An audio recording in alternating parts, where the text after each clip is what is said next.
Hello, everyone. Hi, welcome. So how are you doing today? Good? Yeah? It's a wonderful day, isn't it? Well, let me fix that for you. I'll talk about jobs. Can I have, please, a quick show of hands? Raise your hand if you either work or if you know somebody close to you who works in any of these areas. How about driving? That's trucks, delivery, buses, taxis, anything. Raise your hand. How about janitors, house cleaning, cashiers, or no one? No one knows anyone who works? Okay, good. Secretaries, real estate, accounting, retail, manufacturing, journalism. Okay, I'd say about 70% of you. Good. Good. Robots will steal your job. Laughter, ridicule, contempt. This is how I was greeted by the establishment of economists about 4 years ago when I first started thinking about these issues. At the time, I helped start an organization called the Zeitgeist Movement, and we were thinking of ways on how to build a better society.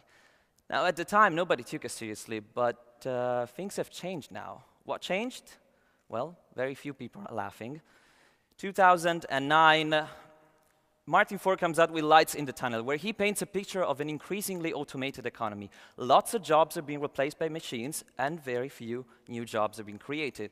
2011, two MIT economists, they have pretty much the same thesis. So let's look at the evidence for this, shall we? Kodak, the once undisputed giant of the photography industry, they had a 90% market share in the US in 1976. By the year 1984, they were employing 145,000 people, and in 2012, they had a net worth of negative $1 billion when they went bankrupt.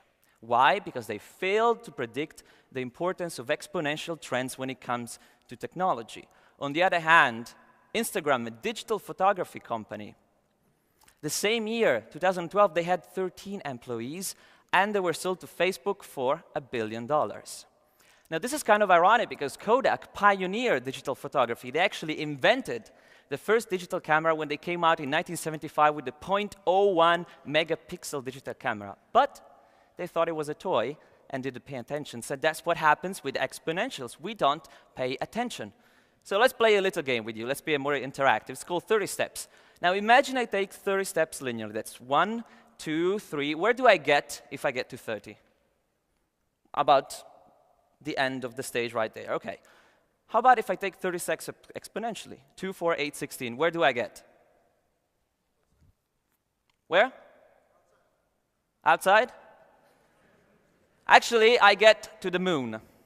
By the way, this is not to scale. The moon is much farther away. And back. And I still have enough steps to circle the Earth 8 times over.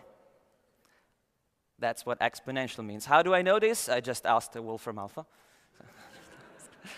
Now, Foxconn, the world's largest manufacturer of electronic components, they make pretty much anything. So if you've got something on your lap or on your pocket that makes noises and it's blinking and bright and probably it's tweeting right now, they made it. Not just Apple, they make anything.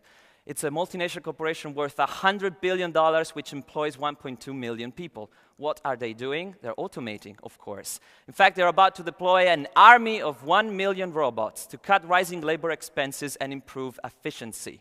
Canon is doing the same, going fully automated very soon. Lots of other companies are following. Now, what if Walmart follows?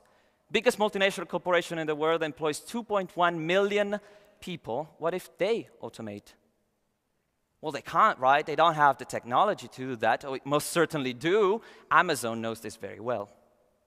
So, this is a graph made by a fellow author, Andrew McAfee from MIT. We pretty much agree on the analysis. As you can see, profits, investments, they're all going up and up and up for corporate investments and multinational corporations. But the red line, which is the employment to population ratio, is going down and down and down. And we both agree that when it comes to automation, we ain't seeing nothing yet. This is the Google autonomous car. The futuristic car that drives itself without a human driver? Yeah.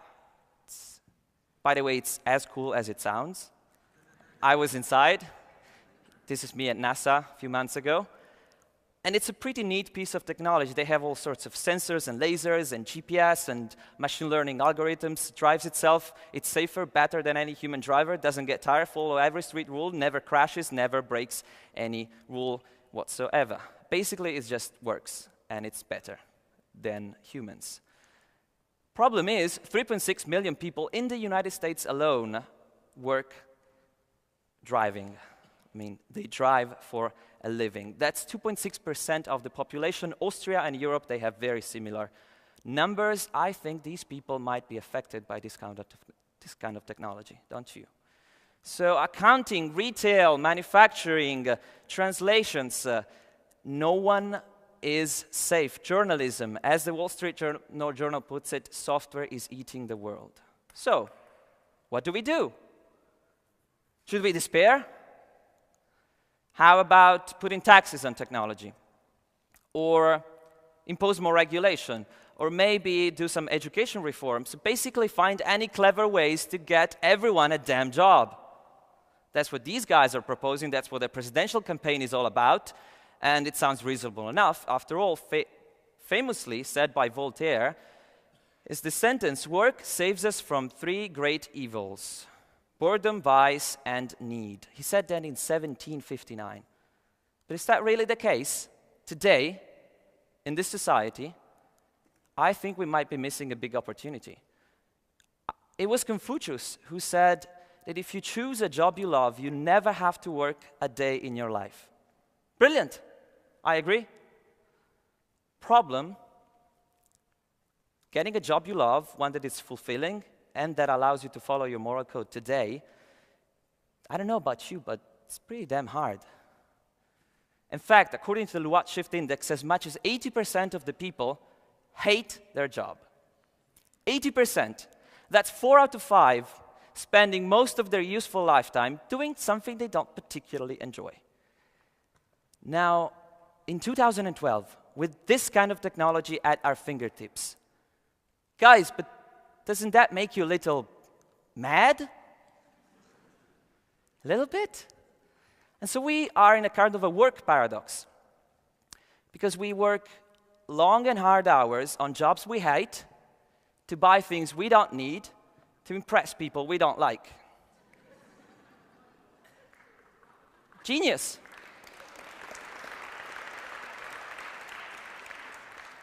And so we have to adjust to what the economy allows us to perform. And the sad reality is that most jobs, unfortunately, are neither fulfilling nor do they create any value for society. And I don't think I have to name which jobs. I think you know which ones.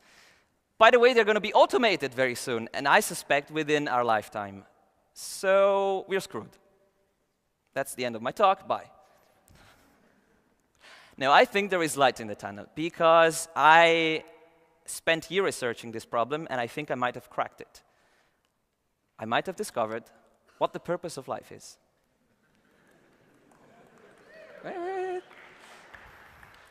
And I'm going to give it to you right now, TEDx Vienna. Would you like to know? Okay, here it goes. The purpose of life is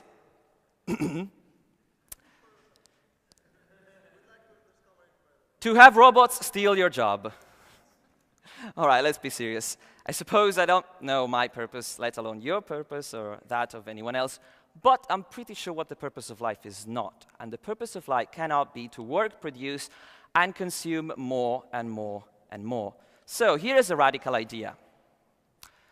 The goal of the future is full unemployment, so we can play. That's why we have to destroy the present politico-economic system. This is no light statement, considering it comes from legendary author and futurist Arthur C. Clarke. You see, I think we must do away with the absolutely specious notion that everybody has to earn a living. It is a fact today that 1 in 10,000 can create the technological breakthrough capable of supporting all the rest. And so the youth of today are absolutely right in recognizing this nonsense of earning a living. And so we keep inventing new jobs because of this false idea that everyone has to be employed at some kind of a drudgery or another, because according to Darwinian Malthusian theory, they must justify their right to exist. And so we have inspectors of inspectors and people making instruments for inspectors to inspect inspectors. The true business of people should be to go back to school and think about whatever they were thinking about before somebody came along and told them they had to earn a living. I know what you're thinking. These are naive words.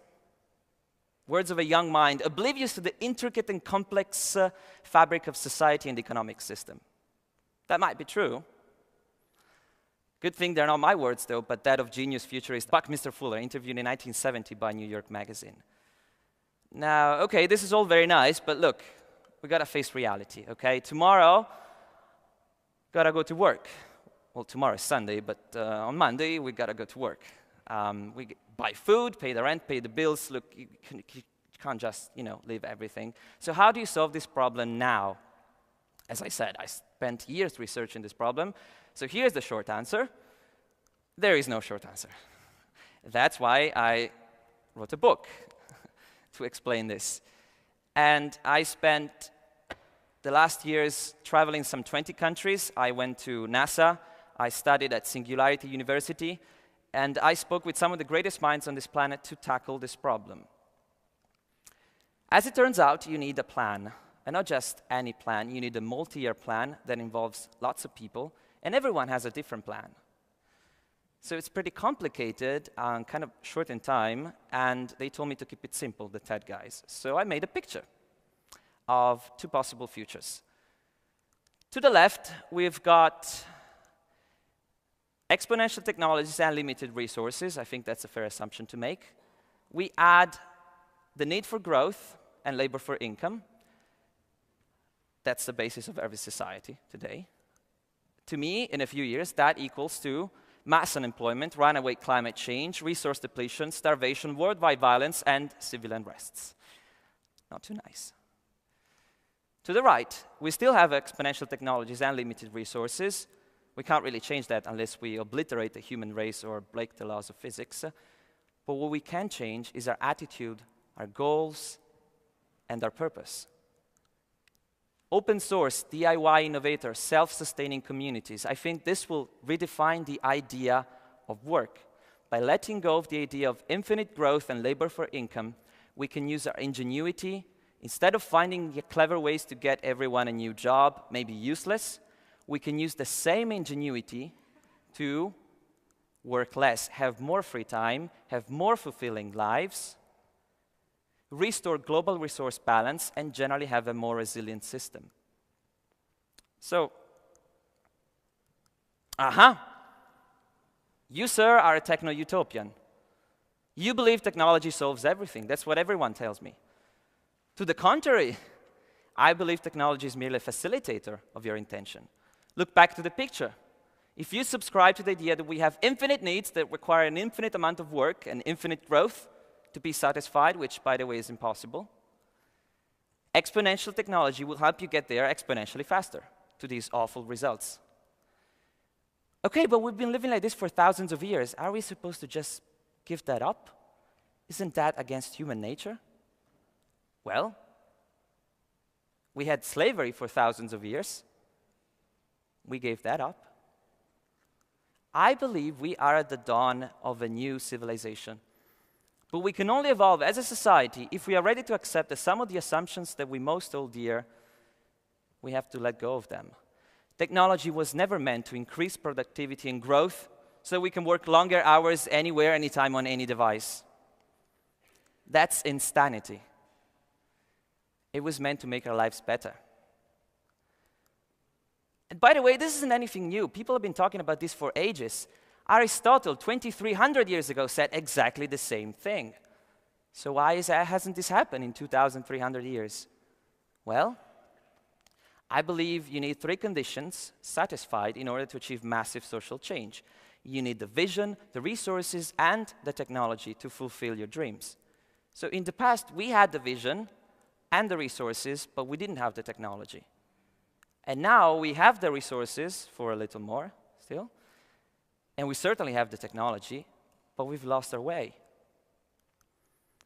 I believe we are fighting a lost battle. We can't win against nature and its limited resources. We depend on nature. And we certainly can't win against robots and AI and their exponentially increasing intelligence. But we can win with them.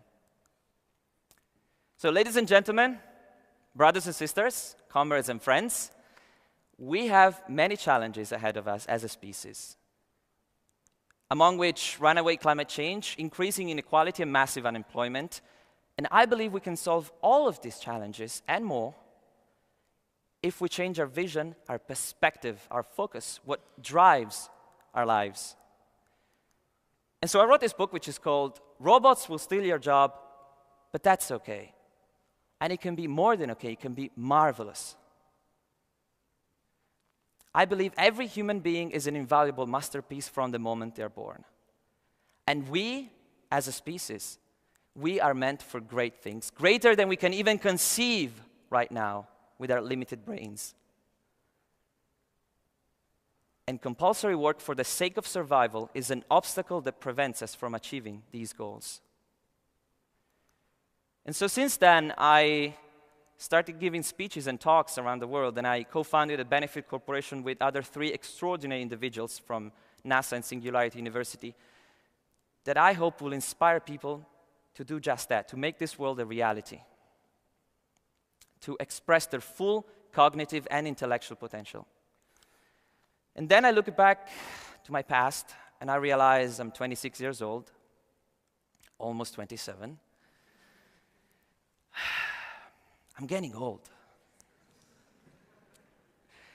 And then I look at the future, and I say this. And I would really love to create a future that I can be proud of. To create a future where one day my kids will grow in. Thank you very much.